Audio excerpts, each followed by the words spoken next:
Hello guys, welcome back to part 2. Now we're going to be looking at the blue cards for limited Strixhaven School of Mages. Once again, just reiterating, not a great player. I'm probably going to be wrong for most of these cards. Let me know your opinion about them in the comments down below. So let's start with Arcane Subtraction. 1 and a blue for an instant. Target creature get +4/+0 at the end of turn. And you got Learn, so you can get a lesson from your sideboard. So there's been a lot of effects like that for 3 mana, like Befuddle, but you get to draw a card. This one, if you have a lesson, you get to draw a card, otherwise you get to rummage. Unexciting, but wouldn't be opposed to have it in my deck, especially against some aggressive decks, or even just as a weird combat trick to kind of win combat. This is fine, not excited. Will probably make some of my decks, but I wouldn't be looking proactively into getting this into my deck, but the card's fine. If you have a couple of lessons in your board, this card gets a lot better. Next we have Archmage Emeritus. I can't say anyone's name, can I? So 2 and 2 blue for a 2/2 creature human wizard. It's a rare. With Magecraft, whenever you cast or copy an instant, draw a card. This is pretty decent. If you have 6-ish instance, that's already pretty good. If you have any more than that, that's great. If you can copy anything, you goes crazy from there.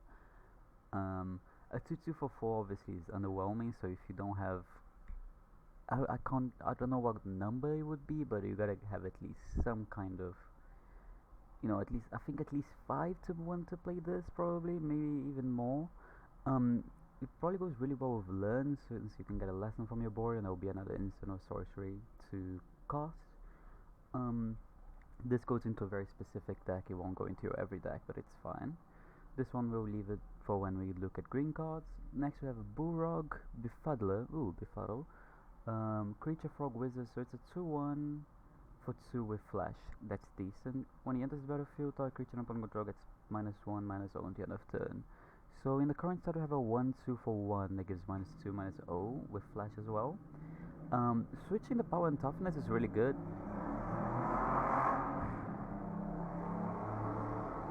People are really loud with their vehicles. Anyways, two power is a lot better proactively as well. You will eat a lot more creatures than a 1/2 would. Taking only 1 power away though means this will probably just trade most of the time, because what are the odds you're attacking with a 1 power creature where this will really do anything? This card is underwhelming, I would say. Just -1/-0 is not enough to as a combat trick, if you will. Next I Bury in the Book, so 4 and a blue for an instant. That's expensive. Let's see what it does. This spell costs 2 less to cast if it targets an attacking creature. Put target creature into its owner's library. Okay, so it's a better Totally Lost to begin with, because it puts it into the library second from the top, and it can cost 3 mana if it's targeting an attacking creature. So usually you're gonna target that creature, but there's the off chance you can even target one of yours if it's gonna die in combat, especially if it's a very powerful creature you wanna save. This is decent. Really wish it said it had Learn on it as well, but this is fine. This is definitely a fine card. In your bit slower decks, even in your tempo deck, so you get to swing in and then take the creature out when they swing back. So this card is fine. Next I have Curate for 1 and a blue is an instant. Look at the top 2 cards of your library, put any of them into your graveyard and the rest of them back, and draw a card. Alright, that's nice. 2 mana and you get to look up to 3 cards. The 2 that you look, you can put them out, both into the graveyard, then draw the 3rd card. So this is fine. I guess it's kind of like strategic planning, but actually just better.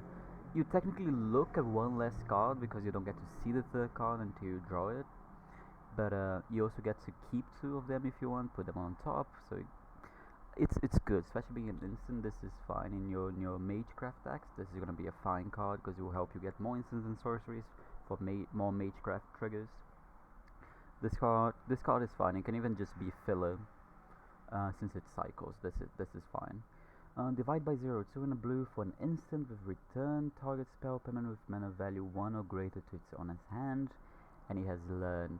So it's a very expensive unsummon.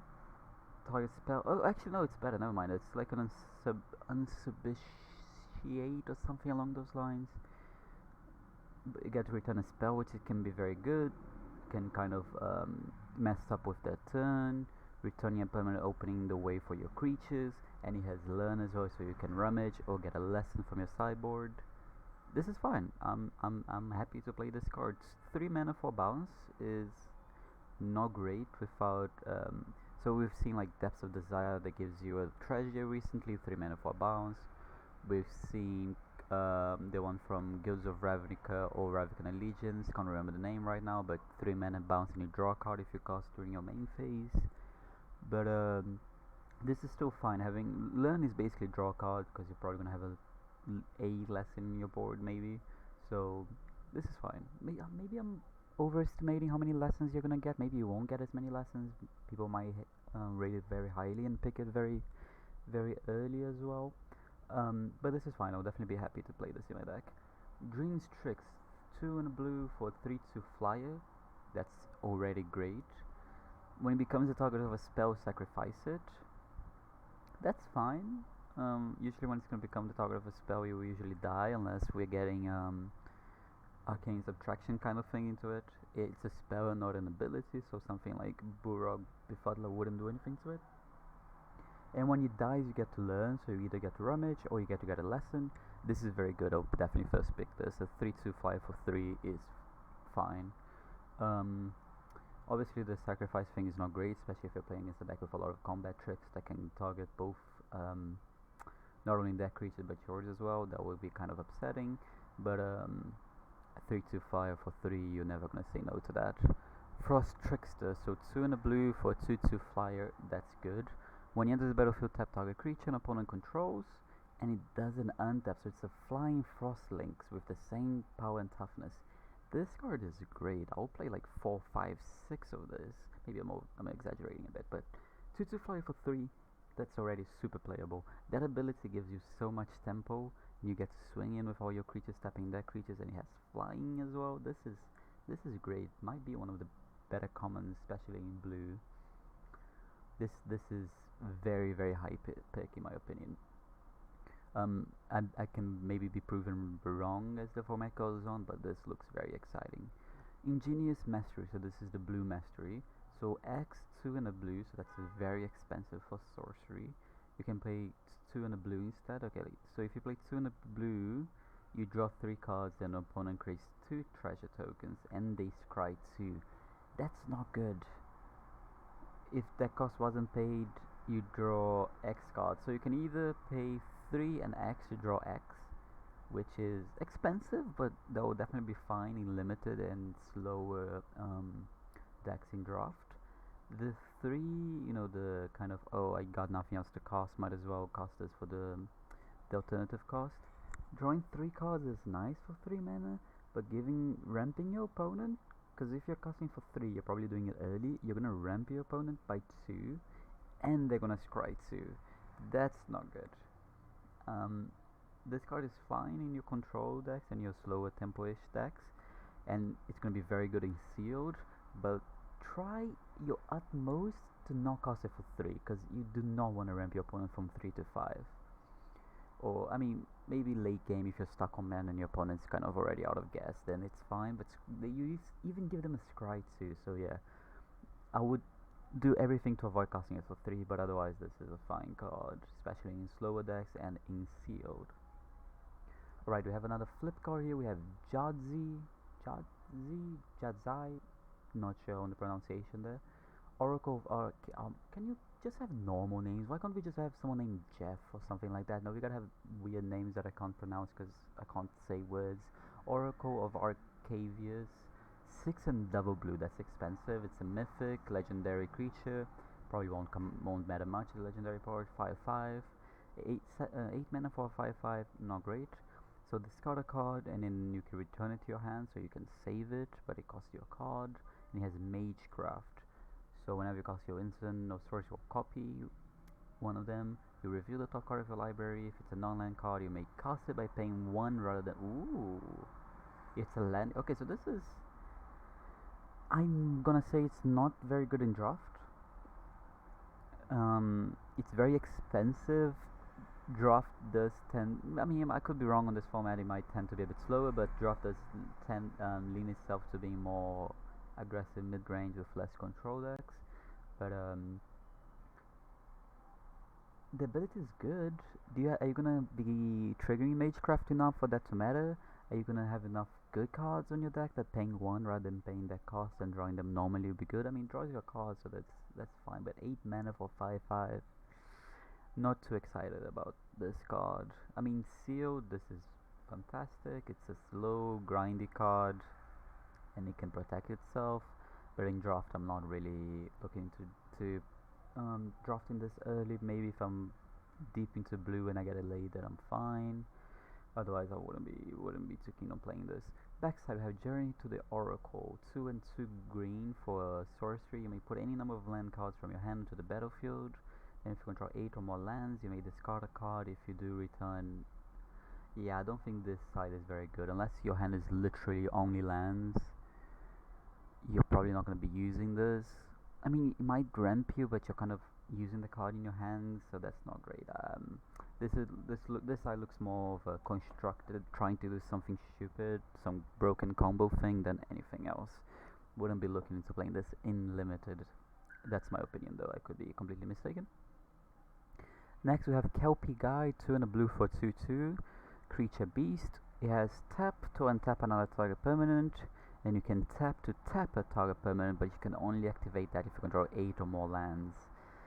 Untap a creature permanent you control that can ramp you, so that's ramping blue because you can untap a land. That's nice. You can untap a creature, maybe give you a better blocker, so you can untap and then swing. You can swing and then untap to block.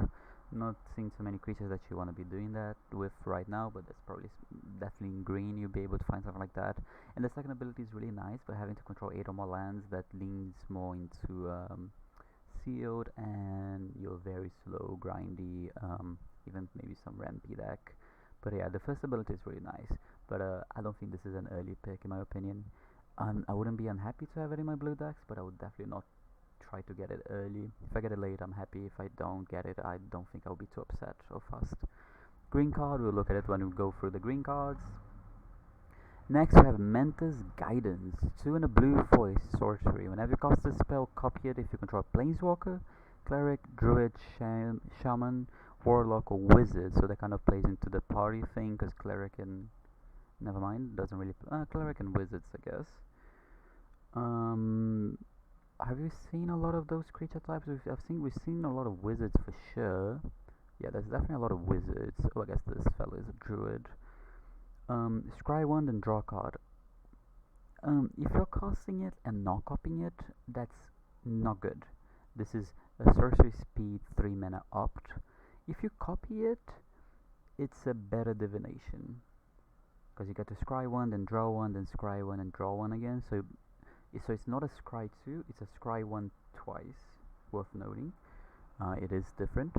If you get to copy it, if you have enough of these creature types in your deck, I'll play it. And you probably want to have Magecraft in your deck. Well, you probably will have Magecraft in your deck with wizards, and you're being blue. So in those decks, it's fine. But if you don't have enough of these creature types in your deck, I wouldn't play this. 3 mana for an opt is not where you want to be. But 3 mana for a better divination is fantastic. Mercurial Transformation, 1 and a blue for a sorcery lesson. Okay, so we can get this from our sideboard. Until of turn, target non-land permanent loses all abilities and become your choice of a blue frog creature with a base power and toughness 1/1, or a blue octopus creature with base power and toughness 4/4. So you can get this, and then you can either make a blocker of theirs a lot worse by making it a 1/1, or making an attacker of yours a lot better by making it a 4/4. You can even, so it's non-land, correct? Non-land. So you could, so you could probably hit an enchantment of yours, an artifact that's just sitting there. I'm trying to see if I can see any enchantments here or artifacts. I can't see any here, but that's fine. That's probably in the other colors. You can probably find artifacts or enchantments to make them give you an extra attacker, or just make one of your attackers better. Wouldn't main deck this as a lesson. This is fine. you gotta look at these cards as a sideboard card that you fetch, so it's like a 41st card in a way, but not really, but yes, really. But yeah, as a lesson, this is fine. As a main deck card, this is horrible. Multiple choice, X and a blue sorcery. If X is 1, scry 1, then draw a card, so that's a worse opt. If X is 2, you may choose a player, they return a creature, so 3 mana for an unsummon, that's not great. If X is 3, so 4 mana, create a 4/4, so 4 mana for 4/4, that's fine. X is 4, so 5 mana, scry 1, draw 1, return a creature, and create a 4/4, that's great. The casting it for 1 is not exciting, casting it for X equals 2 is desperate and not exciting. Casting for 3 is fine. A 4/4 for 4 is okay. I mean, it's good, especially in blue. You don't really usually get those 4 mana for 4/4. But if you cast it for 5, well, for X equals 4, so 5 mana in total, this card is really, really good. All 3 of those for 5 is really good. I'll be happy to have this card in my deck. I'll probably pick it early, especially if I'm in blue. Pop quiz. 3 mana instant draw card with learn. 3 mana for draw card, is that good? I don't think so. I don't know how good learn is gonna be. Adding rummage to this does not make it good enough. It makes it worse than a divination, because you're drawing a card and then you're drawing and you're discarding and then drawing, which is fine, I guess. But it's kind of card neutral. You end up using a card and discarding a card, and you get 2 cards, so that's not card advantage in that matter. If you have a couple of lessons, then this card gets better. It's good with Magecraft, so I see this as a role player rather than a card I will be looking to put into any deck. So yeah, it's okay. It's never gonna be good, but it's never. Is it gonna be bad? Yeah, sometimes it's gonna be bad, but it's a medium card. It's not exciting. Reject 1 and a blue for counter target creature planeswalker, so counter target creature most of the 99.9% of the time, unless its controller pays 3, and then exile it. This seems fine. Early game you get to counter the creature. Late game they might have the 3 mana to pay it, but not necessarily. So this is a worse Essence Scatter, but it's okay. Like, this is fine. I'll definitely play this in my blue decks. Essence Scatter obviously is active. I mean, so it's live during the whole game. This obviously can become dead later on when they have the mana to pay, but this is still fine even then. Resculpt 1 and a blue. Oh, also worth noting, the exile might matter. So there might be some graveyard shenanigans in the format, so this is fine. Next, we have Resculpt 1 and a blue for an instant. Exile target artifact or creature. Its controller creates a 4/4 blue and red elemental. You really don't want to give your opponent a 4/4. So this usually is not going to be targeting your opponent's stuff unless they have a very scary artifact or creature. It's an instant, so you can mess up combat. That's worth noting. If you can exile something of yours that's gonna die and make it bigger. You can exile an artifact of yours that's kind of I don't know how to feel about this. It's kind of like, maybe you can play a 1-drop and then exile it and get a 4/4, but then you just use 2 cards to have a 4/4 on turn 2, which can be unsummoned, and then it's gone. I don't know how to feel about it. I really don't know how to evaluate this. I think I'll be happy to have it on my sideboard and bring it in if my opponent has a lot of removal or a very, very, very scary creature that I want to get rid of. Or maybe if I have a lot of token generation or a lot of mediocre creatures that I want to make better, but like, why am I playing mediocre creatures to begin with? I don't know how to evaluate this card. I think it's not going to be great most of the time. I think this is medium to bad. I think I could definitely be wrong though. 100%. Like, this is kind of card that I will look back and be like, yep, this card is great and I was an idiot, but we'll see as time goes on. We'll look at Rowan when we get to red. Next I have Serpentine Curve, 3 and a 4 for sorcery. Create a 0/0 green and blue fractal creature token. Put X +1/+1 counters on it, where X is 1 plus the total number of instances. Oh, I never like these cards in limited. There was one in War of the Sparks, one blue and a red, and then you create a token. The exact same thing basically. Um, you need to have a very very high amount of instants and sorceries in your deck for this to be anything. It's 4 mana. It's always going to be at least a 1/1, but obviously you don't want to pay 4 mana for 1/1. It doesn't have any form of evasion. It does count cards you only exile as well, so that's something. But not excited. If you're very heavy on like a blue-red spells deck, that's gonna be fine. But other than that, I'm not excited about this. I would not be looking to play this card unless you have like probably 10 plus ways to get 10 plus instead of sorcery, maybe a bit less than that. But like, yeah, you definitely need a high amount of it. Might be good in the Magecraft deck if you're very, very deep into Magecraft. Snow Day, 4 and double blue. So we have a snow. Well, it's not a snow card, but it has snow in its name after snow set, but that's fine. Instant. Tap up to 2 target creatures. They don't untap. Draw 2 cards and discard a card. 6 mana. It's definitely expensive, but drawing 2 cards and then discarding a card seems fine. They don't get to untap. It's definitely not as good. Maybe it's. So we're currently in Caldhelm. We have Run Ashore. I'm never too happy to play it unless I'm in a very slow snow deck, which I guess is kind of. I mean, it has snow, but I'm not gonna be playing snow obviously in this format. But if I'm in a slow deck, I'll probably be happy to have this. Not gonna be playing my lower to the ground decks. My tempo-ish decks might be a good top end. Drawing 2 and discarding a card might help me to end the game. So I think this is fine. I would definitely play 1. I probably wouldn't play a second copy of this, but this is fine. This is a fine-ish card. 6 mana is always too much for me though. I'm a low to the ground kind of boy. That sounds really weird. Solve the equation. 2 and a blue for sorcery. Search library for an instant or sorcery.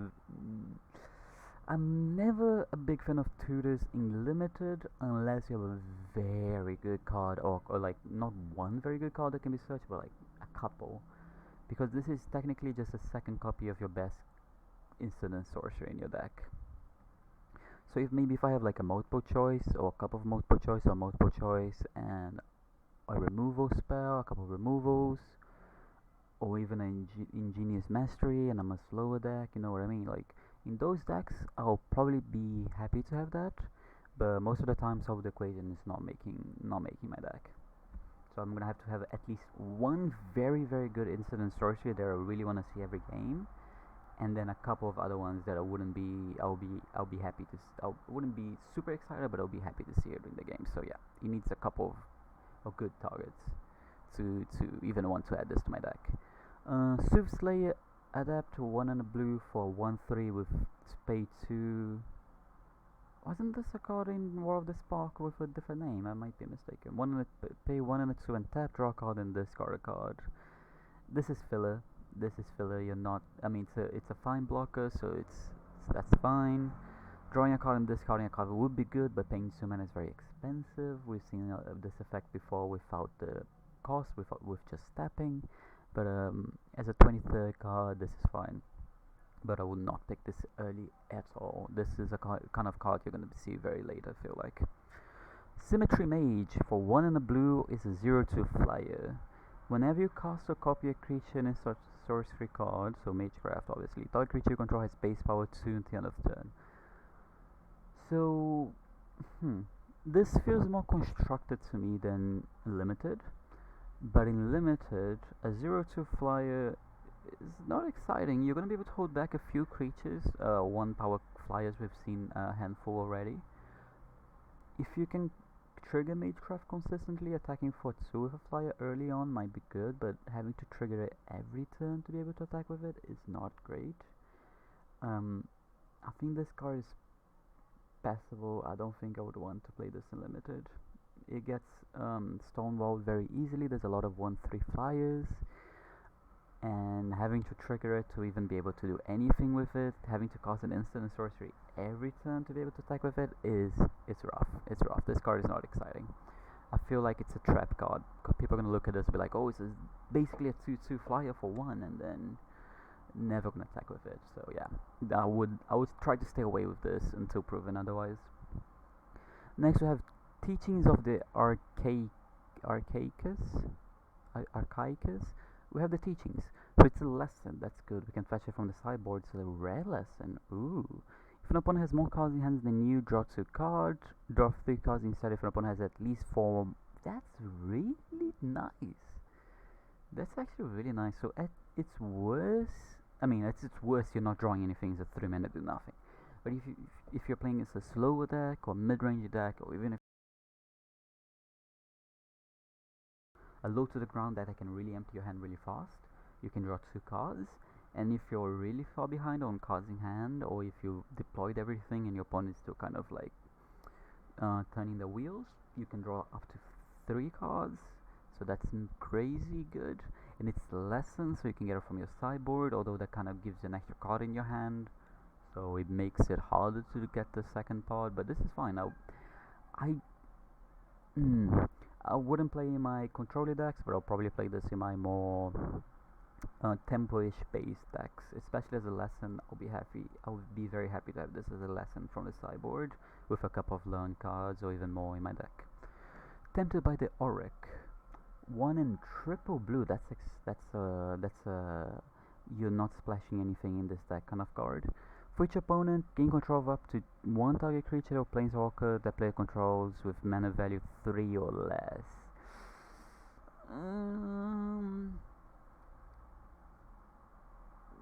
This isn't great. Stealing a 3-drop is okay, but the mana cost is very restrictive. Even in a 2-color deck, having triple blue or triple one of the colors on turn 4 is not easy, because that's usually when you're going to want to steal the 3-drop, because later on it's harder. I'll probably play it, but it doesn't excite me too much. I wouldn't pick it early, I don't think. I could be mistaken, but if it was any value, the mana value, that would be great, but 3 or less just kind of restricts it. Test of Talents, 1 in the blue for an instant. Counter target instant or sorcery spell. Search this control library, graveyard. So you search everything of theirs for cards with the same name and exile them. And if you exile one from the hand, they draw a card. So this is a negate. Well, a worse negate, because it doesn't hit non-creatures, just instants and sorcery. This is sideboard. Yeah, you're definitely not main decking this. If your opponent has a lot of good instants and sorcery, bringing it in. But or even if they have like multiple copies of the same instants and sorcery. If you see game 1, they have 3 copies of an instant or sorcery, and then you definitely bring this to counter that, and take 2 of the cards away. If it's a good one, if it's a bad one, you probably don't care. But yeah, this is sideboard. But yeah, do not pick this early at all. Coming up to the last few cards, I have Torrent Sculptor, 2 and 2 blue for Merfolk Wizard with Ward. That's the first time we see Ward here. That's a new mechanic. So Ward 2, whenever this creature becomes the target of a spell ability an opponent controls, counter it unless they pay 2. So it kind of adds the tax to whatever spell ability they want to target. Use to target Torrent Sculptor. It's a 2/2 for 4. That's not great. When you enter the battlefield, exile an instant or sorcery card from your graveyard. Put a number of +1/+1 counters on it equal to half that the card's mana value, rounded up. So if you exile a 3-drop, a 3 CMC, it's not CMC, it's MV now, mana value, I guess. A 3 mana value card, you're gonna get 2 counters on it, so it's gonna be a 4/4/4, and I see that is very doable. If you exile a 4-drop, it's gonna be the same. If you exile a 5 mana value card, it's gonna be a 5/5. Is it 5/5? It's a 5/5. This card is fine. This is a good card. It has protection built in, kind of, with Ward, and it's usually going to be I feel like it's usually going to be a 4/4/4, which is fine with protection, with built-in protection. So this is a fine card. This is exciting. Then on the back side I have Flamethrower Sonata for 1 in a red. Discard a card and draw a card. Whenever you discard an instant or sorcery card this way, it deals damage to the cards equal to the card's mana value to target creature, planeswalker you don't control. So you can probably discard something big. We've seen some 5, we've seen some 6 mana cards that we can discard to that, and deals. It can be a Lava Axe for 2, and it doesn't replace itself because you discard and then draw a card. But This is fine. That's fine. It will come up where you can kill your opponent if you're in a blue-red tempo deck, or even like a Boros deck. You can play this side maybe as a finisher, but you need to discard an instant or sorcery, which is not really something you want to be doing. You probably want to be discarding a land because you have too many of them. But yeah, I think this side is not too great, but this side is very good.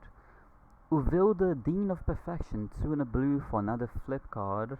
Legendary creature Djinn Wizard, 2/2. Tap, you may exile an inferior sorcery card from your hand and put 3 home counters. What the hell is a home counter? It gains at the beginning of your upkeep. If this card is exiled, remove a home counter from it. So it has suspend. And when the last home counter is removed from this card, if it's exiled, may cost. It costs 4. Oh, you still have to pay for it. Okay. So you can exile a big card, and then you get to play for cheaper. How many home counters? 3 home counters. You have to wait 3 turns for it.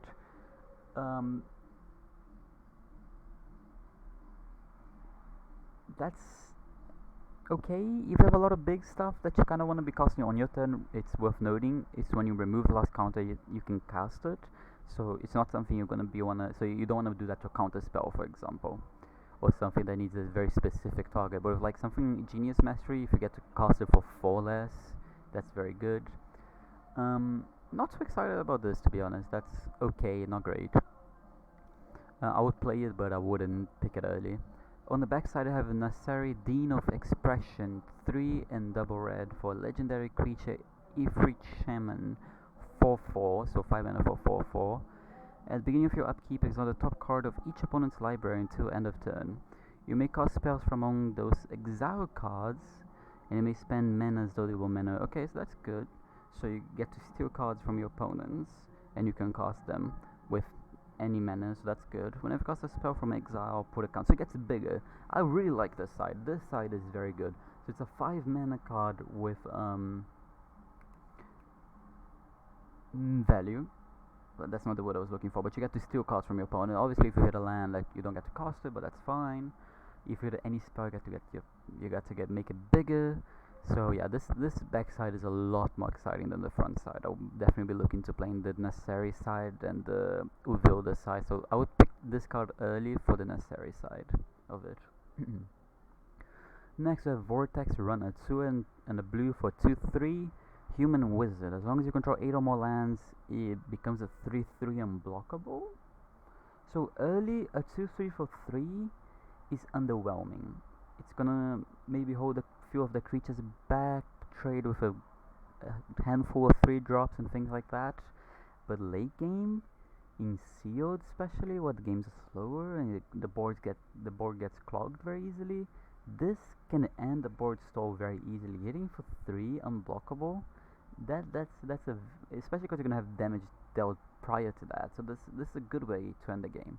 I'm very excited for this card in sealed. Not very excited for it in draft. In draft, that's okay. I'll play it in a slower deck as a finisher maybe, or maybe some kind of blue-green ramp deck.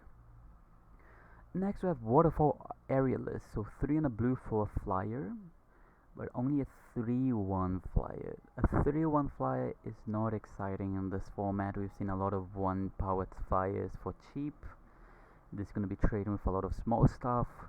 It has Ward, which is built-in protection, but since it trades with a lot of small stuff, Ward is really not going to be doing much for you. But I'll probably play one in my blue decks. If I see my opponent has a lot of flyers, I'll probably side it out. But yeah, the 3/1 does not line up well in the format, I don't think.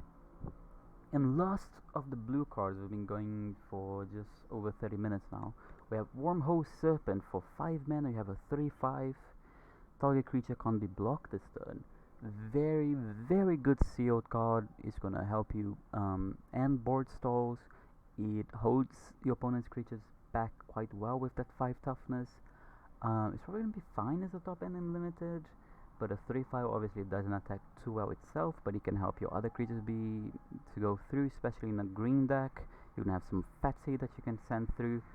So very good in sealed, probably fine in draft, but very, very good in sealed. I would definitely want this card in sealed. There's a lot of very good cards in sealed here. But yeah, so this is the blue part. We're gonna be doing the Blue, black. I almost forgot the color order. Black next. That should be out either tomorrow or even a bit later today. Thank you guys so much for watching. Let me know your opinion about the cards. If there's anything you disagree with, please let me know. I've seen people disagree in my last video, and I do like your insight because I can definitely be wrong. I probably will be wrong most of these cards. But yeah, thank you guys for watching, and until next time, see ya.